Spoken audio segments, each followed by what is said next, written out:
I'm very happy to be here in the Center for Character and Citizenship at the University of Missouri, St. Louis.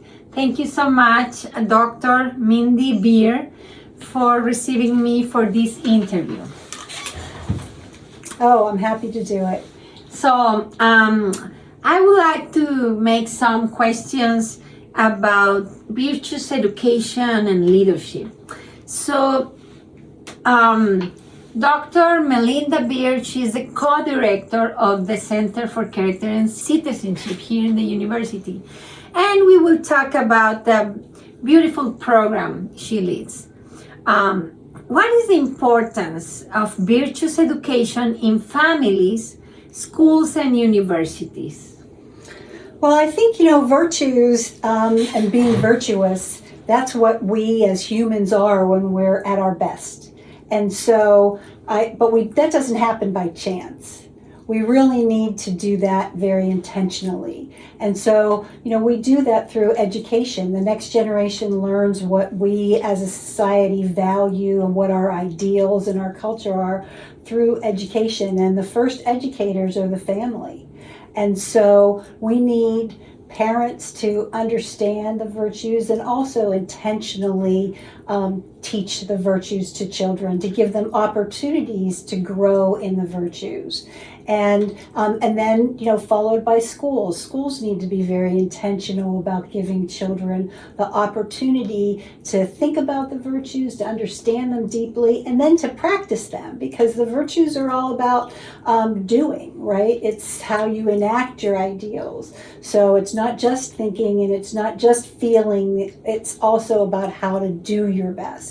So I think that, and then in universities, we want to further that so that we can also study how it happens best.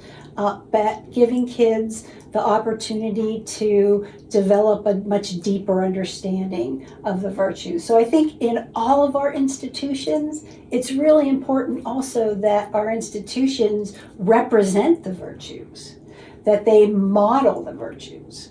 So I think I think it'd be hard to overstate how important the virtues are. Great, thank you so much, Mindy. Another question is, why should families, schools, and universities focus on virtuous education? Well, mainly because the virtues we don't become good by chance. We become good by seeing that in our environment. There's a saying that the virtues are caught, taught, and sought. And so I think, we need to be intentional about giving kids and students the chance to think about the virtues, to understand them, the outcomes of them, and to know that they can always be aspiring to develop virtues. That it's not something that you reach a point and you've got that. You should always be cultivating the virtues. Thank you. And please, can you explain to us the model of CViL, Cultivating Virtues, Yes. in leaders that you lead? Yes, so CViL is just simply, it's a way of intentionally developing leaders so that they become servant leaders, but it's a virtue-based model. And CViL starts off with the virtue of purpose. And so the purpose is to serve. The purpose is compassionate love. And that purpose, someone's purpose, drives their desire to cultivate the other virtues in the model. And so the model has a set of personal virtues and a set of organizational virtues. And the personal virtues start with humility. Humility, courage, forgiveness, and gratitude are the personal virtues that we have experiences and reflection activities and a lot of interactive kinds of activities for leaders as they go through this process to help them gain insight into how they can be models of the virtues and how the virtues can help them in their leadership journey to be successful and to be the best that they can be. And then the second set of virtues are the institutional or organizational leadership virtues, which are empowerment, foresight, and stewardship. And we believe that if a leader cultivates the personal virtues, that's who they be as a leader, that they will practice, and their practice will be effective at empowerment, foresight, and stewardship of the organization. Thank you so much. And another question I have is, please, if you can comment about the philosophy of servant leadership. That is a leadership style that I love.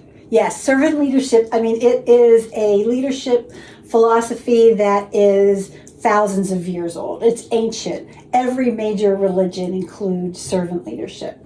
But in the 1970s, a man named Robert Greenleaf, who was an executive for what at the time was the largest corporation in the world, AT&T. He developed their managers. That was his job.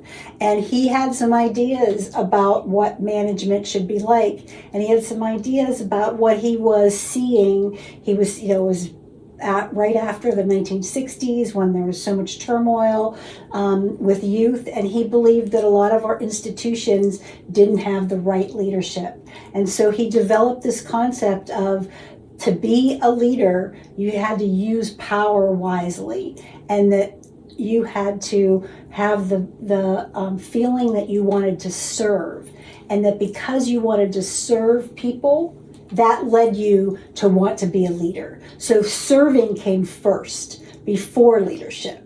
And servant leadership is all about wanting to serve people, wanting to help people grow and become their best, to develop. It is a philosophy of leadership that has a moral mandate. It even, you could say, has a social justice mandate, because it is about helping all and in considering all, not just those people who are in your organization, but also the effects and consequences of what your organization does to outsiders, to the community and society at large. So it is a philosophy of leadership in which you really prioritize the good of people. Great. So another question is, then how would you describe a servant leader? I think servant leaders are, Robert Greenleaf said that he was a student of institutions, because institutions were the way that our society gets things done. And so he was all about institutions being effective, because, if an institution fails, it can't serve people. But he felt that if leaders, people with power, use their power to provide resources and time for people to become their best in their roles, professionally and personally, holistically, that institutions could do a much better job and be more effective, and that our society would get better. And that was what he was about. So I think if you described a servant leader, it's someone who considers all stakeholders, has a very caring attitude, and really values people. Thank you, Mindy. Finally, please share with us what would be your recommendation for educational, political, and business leaders in the world?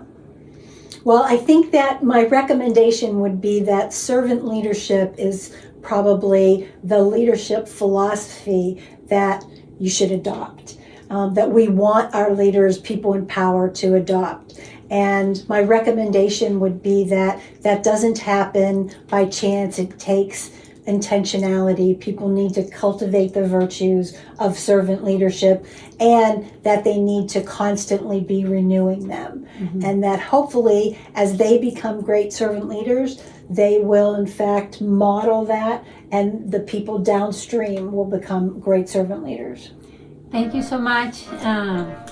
Dr. Mindy Thank you so Bier much. for These your questions wisdom. were wonderful, and I love talking about this. So Thank you so much. I'm so glad that you came. Very nice to be here in San Luis, Missouri, in the university. Thank you.